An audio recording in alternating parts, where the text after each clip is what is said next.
This is the Off the Break Podcast, your podcast dedicated to current movie theater news, operations, and insights from the people that book the movies. Now, here are your hosts, Cody, Kyle, and Ken. And we're back. Off the Break Podcast. What's going on, guys? Well, we're back on Friday. On Friday? Yeah. Doctor Strange Friday. Oh, it's Doctor Strange Friday. Of yeah, course. I forgot. How could we forget? I forgot about that little Marvel film. I don't think he's going to do well. He's not part of the A-team, is he? No. I mean, I feel like if it's not Captain America or Iron Man, I'm like, they're or the leaders. Thor. Come on. Or Iron Man or Thor, any of the big three. I mean, the guy got dusted. Like, who cares, right? So if you're dusted, are you on B-team then? I think you'd have to be. Okay. Even though all of A-team is gone now. But I would think he's on B team, except last night it opened to 36 million in early shows. I thought that was a typo. I was like 6 million. That makes so much sense. I'm like, but it's at 36 million. It's like some haven't even grossed that in an entire weekend, and it did this in one night. Mm-hmm. Not even a full day. This is one night. This is from 3 p.m. 3 p.m. on. No early matinees on this. Mm-hmm. Nope. I guess the Marvel engine is still revving, and Disney really knows what to do with these, huh? Yeah, just put them out there. I guess. I don't know. Considering the first one opened to 85 million back in 2016. It's right on track with Spider-Man to be bigger than the previous one post-pandemic. Yeah. It's just fans are more and more curious about this multiverse stuff now, I guess. I mean, I don't really know if Doctor Strange is like what people want to see, but they're probably wanting to see what happens next and how multiverse ties in. Right? Yeah. I mean, I was kind of worried that the multiverse is just getting so convoluted now in the storytelling that like I was looking for a more pared down story, like a more, not an origin story, but a real character driven small scale story. And apparently I'm in the minority because that's not what everybody wants. I mean, after Endgame, you can't go back to character-driven stories unless it's television, I guess. No, I don't know. The projections are between 175 and 200 million for the weekend. Wow. That's crazy. I mean, that's so exciting, and I'm so thankful for it. And so many theaters are thankful for this right now. Yeah. But my other concern, and maybe it's just because through the pandemic, now I've just been burned so much on things. I'm worried that this is so front loaded, like that because we have an issue this month. We don't have a lot of product coming out. We have Doctor Strange, we have Firestarter, which I don't think is going to be huge, and it's day and date with VOD. Boo. Right, day and date with Universal. Peacock. Boo. Yeah, thanks Universal. And then we've got Downton Abbey, but I have concerns about that. Yay, Universal Focus. Yay. Yeah. Yay, Focus. Because I just don't know who the audience for that is anymore without the show really fueling that. And then we've got Top Gun, which is going to be massive. So we've got Highway to the Danger Zone. Danger Zone. So we've got Doctor Strange on the beginning of the month. We got Top Gun at the end of the month. And it gets a little thin in the middle. And then we have a month. Yeah. And then we have June, which looks great too. I mean, we've got Jurassic World and Thor. Oh yeah, and Thor. Lightyear. Thor's in July, Kyle. Oh, is it? Oh yeah. My bad. We've got Elvis. Oh yeah, Black Elvis Phone. and Black Phone. I thought Black Phone was July. No, I think it's Unless they changed it. yeah. Okay, yeah, I'm sure you guys are right. I'm sure they changed it. Universal, you bastards. Yeah. Move Black Phone. They did not move that, guys. There's been no release date changes this week. It was all quiet on that front. Yeah. Until as soon as we record this. Well, yeah, but that's just a given. I know, it is Friday. This always happens to us because we record the podcast on a Friday, and they like to quietly put out the release date changes on Friday when everybody's off for the weekend. Yeah, Well, exactly. Yeah, except for our audience who is now diligently working on Fridays. Yeah. So they don't have time to check for release date changes. They're busy popping popcorn, cleaning seats, checking their TMS, making sure everything's ready to go. Yeah. And then, Sony, we're going to move the entire slate. Yeah. We're just going to shuffle everything. A nice prayer, a little like drink in the corner, just a little nip of something just to get them through Right. all the barrage of people coming in. I feel like Sony uses one of the ping pong ball machines that they use for the lottery to pick these release dates. Oh, yeah. They're like, what do we got this week, boys? Yeah. It's frustrating, but hey, at least they make it fun. July 29th. Interesting. All right. It's just Who got July 29th? ping pong balls with Yeah. a bunch of Fridays on it. And then one random Wednesday we get screwed with like a Father's Day. They're like, oh, it's like the red ball in there. We got it. Angry Birds 2 coming out on a Tuesday. Early shows on Monday. Yeah. That was a fun one. You remember that? Oh my gosh. Well, they are fun. We wouldn't have a whole section dedicated to release calendar changes without Sony. We should see if they should sponsor this section for us. They technically have it. Release calendar changes brought to you by Sony. I'm sure that would go over well if we pitched it to them. Yeah, like you get a whole dedicated section, Sony. Come on, it'll be great. What's wrong with it? I mean, if you listen to them at CinemaCon, the thing they're best at is Spider-Man. But the thing they're actually best at is changing release dates. Yeah. They're so good at it.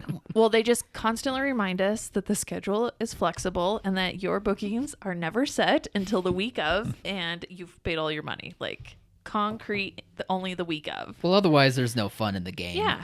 No, it keeps us on our toes. Yeah, exactly. This is a very flexible, very like living industry that changes on the go. Who doesn't love wire transfers, overnight checks, Yeah. mail issues? It's wonderful. It is. I do have a question about Doctor Strange, but we can circle back. You were saying that you're worried about it being front-loaded, but since Doctor Strange is probably going to gross to 200 million on opening weekend or whatever ridiculous number it'll be, will it be that bad if This it's is the same crap front-loaded? Cody said I about know. Spider-Man. I know. It's front loaded. Just- It dropped 60%. Yeah, from $250 million. So it's still made 150 So it'll be million. fine. Yeah. I look at it like, in my mind, I don't really think about that huge number. I think like, okay, I've booked it in 5 screens in some places. Am I going to need 5 screens the next week? Gotcha. Or am I safe to Yeah. go down to 3 screens? How much is the drop going to be? And then if I have 3 screens, what do I do with those other 2 screens? And then it becomes a filling screens scenario here. It can, like, I just don't think of it as like, oh, it dropped $100 million. Well, did it drop enough people coming to the theater that week that I need to find something for a screen that I had the 5th Doctor Strange on? I think it just makes more sense for that thinking to go with like a Fantastic Beasts movie that made 40 million. Right. Like you're kind of expecting those franchise type movies to be front loaded to begin with, but when it's like at that type of opening number, then you really hope it's not. Yeah, you got to take that out of your vocabulary for these ones that go 9 figures. It's front loaded. It's gonna make $500 million. I mean, money wise, it's gonna do great, but I guess location wise, it could be problematic depending on how small the location is. I don't know about you guys, but unlike other podcasts that only discuss the big number, I bring it down onto a by theater basis. And Yeah. I am concerned when I say front loaded that I may have a teeny tiny hole, even if it's just one screen, and there is no other product to fill that the next week. And so other than Firestarter, but I've already pre-planned that because, I'm not putting 5 Doctor Strange in a 5-screen theater. So I already have accounted for that other stuff. And I'm like, what am I going to find for this one hole that might be there if this thing's super front loaded?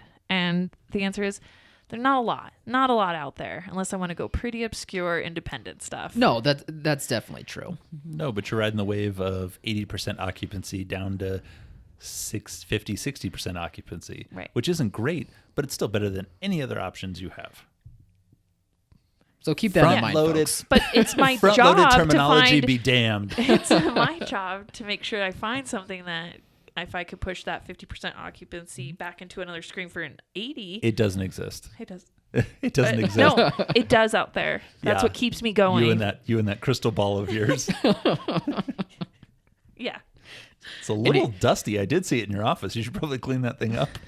Well, I'm just not in my office as much. I haven't really taken to, home officing lifestyle. So what, does this mean we're not having bets for opening numbers? 200 million? Huh? No, Cody? no.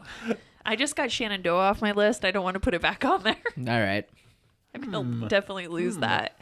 I think we could find a Do not tempt me with this betting thing. You're terrible. Now, come on, here. I could pick a Humperdinck Button Batch movie for you to watch. Oh, like Benedict Cumberbatch? Like Power of the Dog. Ugh. Oh no, we Yeah, can even do- Ken's like, we can no, do no, much- no, no, no. I wouldn't do that. What other good ones? The Imitation Game. I think that would be just the right amount of So slog for you. boring. So boring. The Courier. Yeah, there's that one. What else has he done? Do you want to watch Sherlock? Oh, I did like the first couple seasons of Sherlock, Yeah, but it was then a good show. it just got dumb after a while. When they took that super huge hiatus in the middle, It hurt it. it hurt it. Yeah, for sure. It hurt the momentum. So Oh, I mean, The Hobbit. He was in the second Smaug. one. Yeah, you could watch that. Atonement. oh, Yeah, I don't know what. You don't have. Oh, he was in Warhorse. He was. Why do was I not it remember Warhorse? He was the horse. oh, that makes sense. With that He's face. really good at method acting. Yeah. Man, he doesn't have much of a filmography to where you could be like, oh, that's gonna be He did a good one to watch. They're did just like, Sherlock. oh, okay. That's Yeah. a TV show though, a BBC show. I know. That but doesn't count. and we just talked about that, Ken. I've seen it. 12 Years a Slave. a real, You want to go through that? No, I don't want to go through that right Yeah, now. it's. Yeah, that's fair. Yeah, no, you don't want to bet on a Buffalo custard bath opening weekend? How about Custard bath sounds kind of fun. How And about very Doc- luxurious. how about Doctor Strange? Just watch the first one. Have you ever seen it? I Yeah, don't even know. actually, it's one of my go-to Marvel rewatches. I don't know okay. why. Out of all of the library, I do like rewatching that one. That one, and the first Captain America. Me too. For first Captain America. Yeah. Yeah. Well, I guess his filmography is so boring that we're just not going to have an interesting bet for it. No. Let's just know that it's going to break records and be huge this weekend. And we're all on the same page with that. But be careful. It's going Whatever to be that number front-loaded. is. We're all It's on gonna the be same big. page with Rumble Slack, Dangle Shack. Dangle Shack. Oh my gosh. Cody's eyes Oh just my. popped out of her skull. Wow, I can't believe you said that. Bumblebee Cracker Jack. That much better. Do I need to bleep that out? Burlington Coat Factory. Burlington Coat Factory, that's good. He goes by millions of names. There's one man known by millions of names. So before Ken gets out of hand, giving us even more imagine- of those. Bumper Car Crumple Zone. I can't imagine having a name that you it's more of like the inflection in your voice when you say it that people recognize than the actual thing you're saying. Yeah, but at least he's got the voice for it. Yeah. Like if he says it, you're like, oh. Oh, I understand. All I can picture with him is the motion capture of him crawling around in the black suit, pretending to be Smaug the Dragon. Yes. And it's so creepy. So creepy, but so good. No, there's no good about it. It's just so. It's a grown-ass man pretending to be a dragon. Do you think Sean Connery, where he played Dragonheart, was crawling around on stage? No, he had a cigar and a scotch, and he did his dragon voice, and he moved on. But that's what makes it amazing. He's so serious in this ridiculous setting, but it's awesome. I don't know. I get a kick out of the video. Pretends to be a wizard, but he can't just pretend to be a dragon and stand there. He's not shooting orange crap out of his hands. That you know of. Yeah. In his mind, he's like, Method acting. yeah. All right. What else is going on in the industry besides the huge, huge opening of Doctor Strange last night? With Wiener Schnitzel baking powder. Well, I mean, it sounds like the chain theaters are kind of thinking that they're seeing that movie theaters are rebounding, which is good, but they're worried about the lack of product that is being made available, kind of like what the rest of us are. But Right. Lately, they also have been bringing up variable pricing being an option. Yeah. So there's a lot going on here. I think as the major publicly traded chains are reporting earnings and plans to Wall Street, we're getting little tidbits of where they stand in the industry. I think everybody knows that we've got a lack of product in 2022. I think when we were heading into 2022, we were thinking there was going to be an overabundance of product because stuff from the pandemic in 2020 and 2021 got pushed back. Mm-hmm.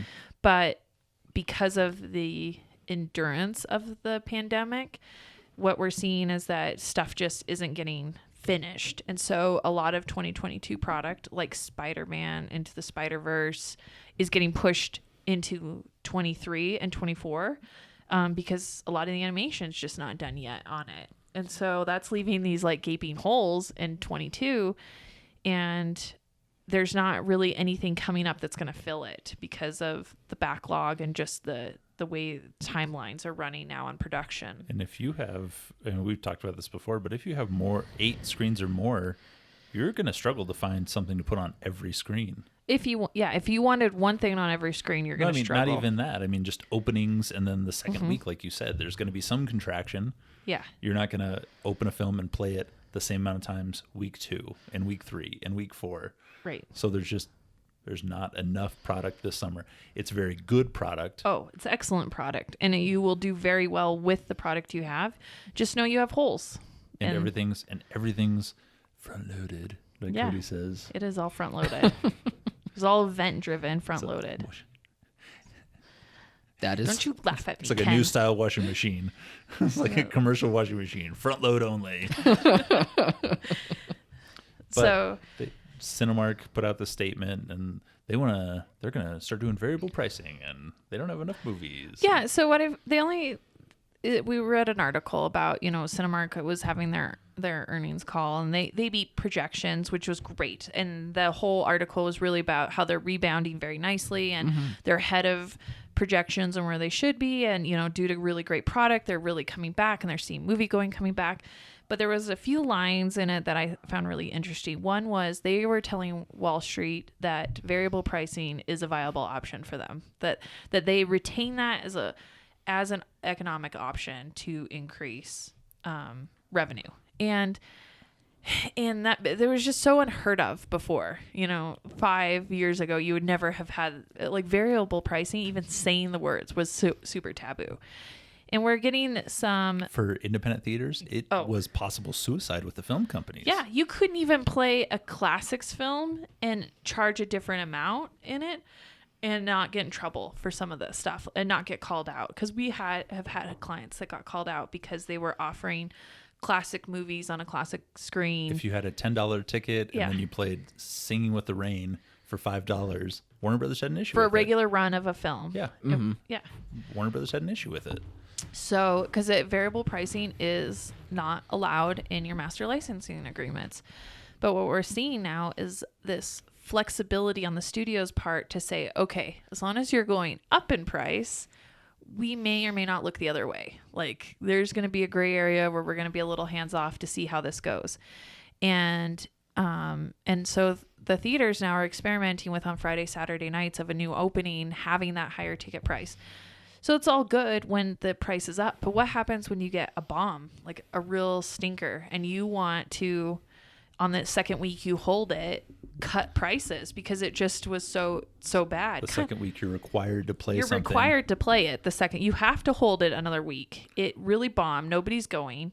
What in your location are you allowed to cut prices to make sure that people are going? And the studios don't want you doing that. Yeah. Would the studios say you can do it, but you still owe us your full ticket price. Wouldn't Sony have liked to not see a 70% drop on Morbius instead of had $5 tickets nationwide for Morbius week 2? Well, I don't know. Something. Yeah. I mean, that was. I'm more thinking that was of such an embarrassing drop. I'm more thinking of places like Unbearable Weight, Massive Talent that opened so poorly in some locations that it burdens the theater to hold another week. Where you wanted to tell Lionsgate.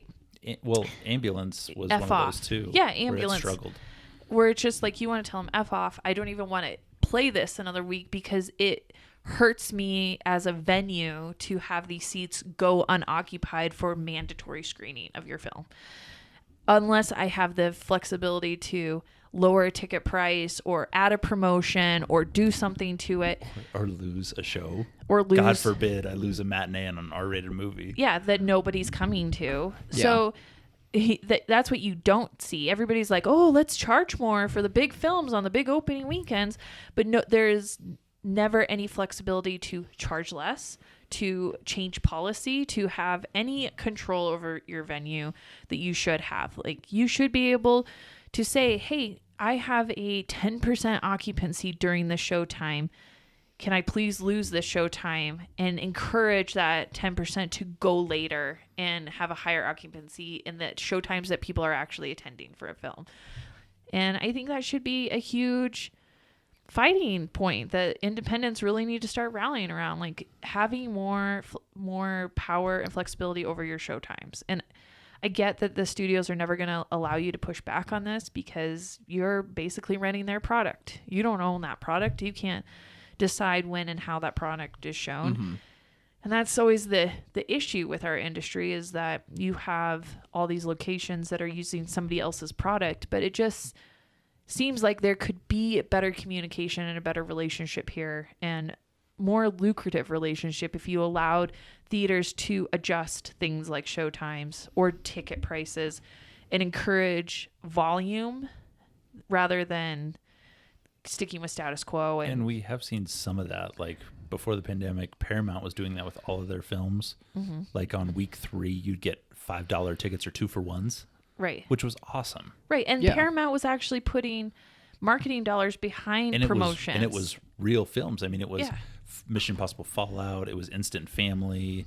I mean, they had real movies that they were doing. Well, even they did some stuff like that with Clifford and Paw Patrol. They would have some really fun, like, kids promotions and stuff that they actually put marketing towards down the road. And I really believe that that's one reason why those did so well. Had the longevity. And had longevity. The promotions are great, but the ticket price is one of those things that actually hurts the film company, but helps the theater. Yeah. Like, being able to lower ticket prices affects the film company's bottom line, but helps the theater.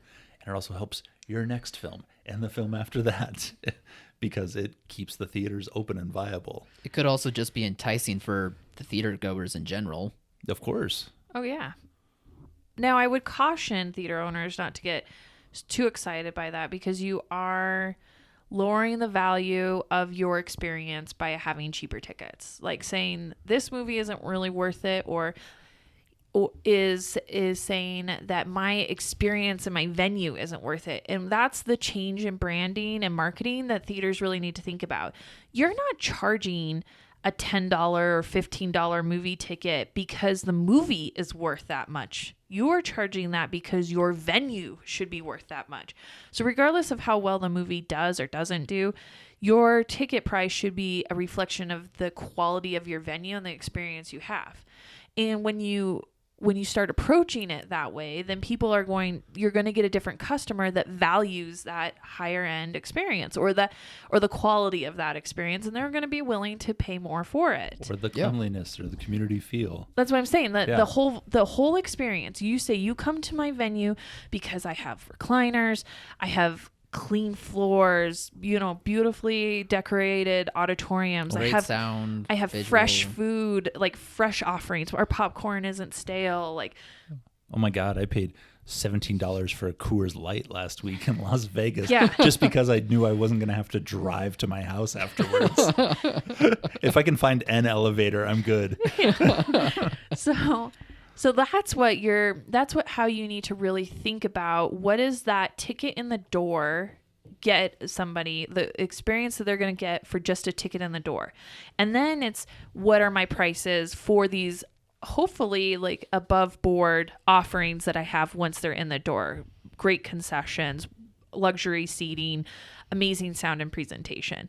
And then when you start really thinking about that and the quality of what that means, then you got to communicate that that's what the customer is paying for. They're not paying $15 because Doctor Strange is such an amazing movie. They're paying $15 because they get to see that movie in this amazing experience. And that's the shift that needs to take place. In this amazing experience before anybody else. That's why I argue that having flexibility on things like showtimes, which doesn't really hurt the bottom line of the theater or of the studio, but adds to the overall better experience of the theater and getting to maximize butts and seats and your occupancy rates in your auditoriums, is much better for the theater moving forward. If you could lose a 9:00 on a kids movie, where no children, no families are coming at 9:00, that makes sense. Like, that's common sense. Simply for G, PG, and R titles.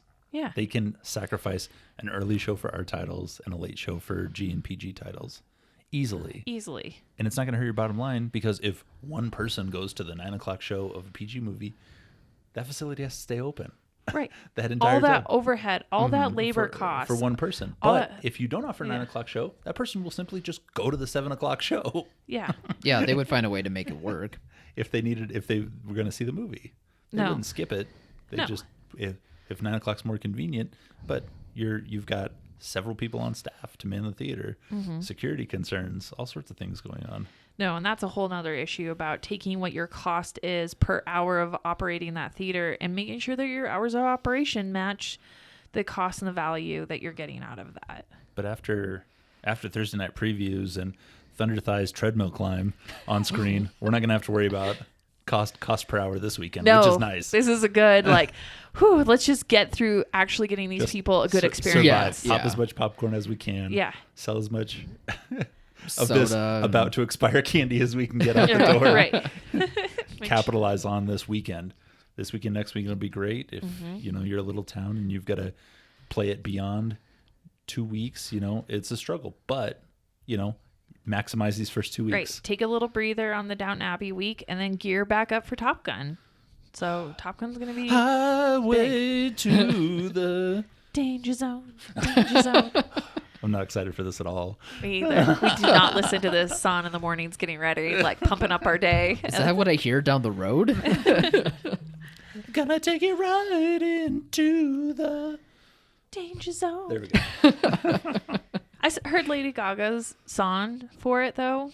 Not a big fan. I just was not impressed with that song. I didn't feel like her voice is amazing, but I just felt it was kind of cheesy, and it didn't have the the big oomph that should be in one of those songs. I haven't heard the song myself, but when hearing that Lady Gaga did a song for a Tom Cruise Top Gun movie, those are puzzle pieces that don't go together, right? I don't think so. I haven't heard the song, so maybe I'm wrong, but it didn't feel like a great fit. No, it's like 2 + 2 is purple. Yeah. They should have. What? This is terrible, but they should have got Adele to do it. It should have been a James Bond Adele. No. Big, huge vocals. It should have been What's Left of the Eagles. It should have actually been Kenny Loggins. Is he even alive? I don't know. I don't think the lead guy is actually. Oh, well, Glenn Fry's dead, but everybody else in the Eagles is still alive. But Kenny Loggins, I have no idea. Uh-oh. Yeah. So maybe they only had it. He might have logged out. No. Dead. He might be dead. We don't know. He'll live on forever as the guy who sang Danger Zone. Yeah. Well, that's true, though. In our bathroom, as we get up ready in the mornings. They have to still play that song, though, right? In the movie. Yeah. Oh my gosh, if they don't, they're really, really missing out. We have to promote Lady Gaga. Go. They brought back Val Kilmer's bloated corpse so they could bring back the song Danger Zone. That man had cancer. Come on. Show some respect. They got him to come back. He doesn't have to be on screen. They could have CGI'd him in.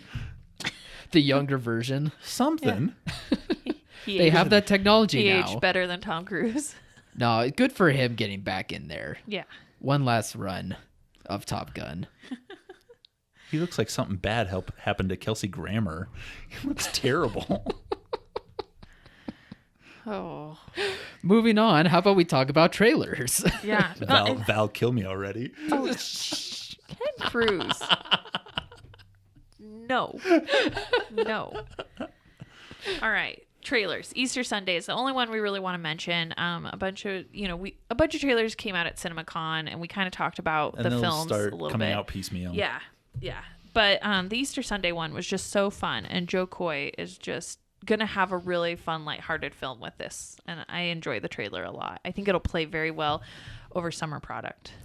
I think for his audience, I mean, he's really great at marketing himself, so it's really going to go out there. You're going to see it in a lot of channels you don't normally see it.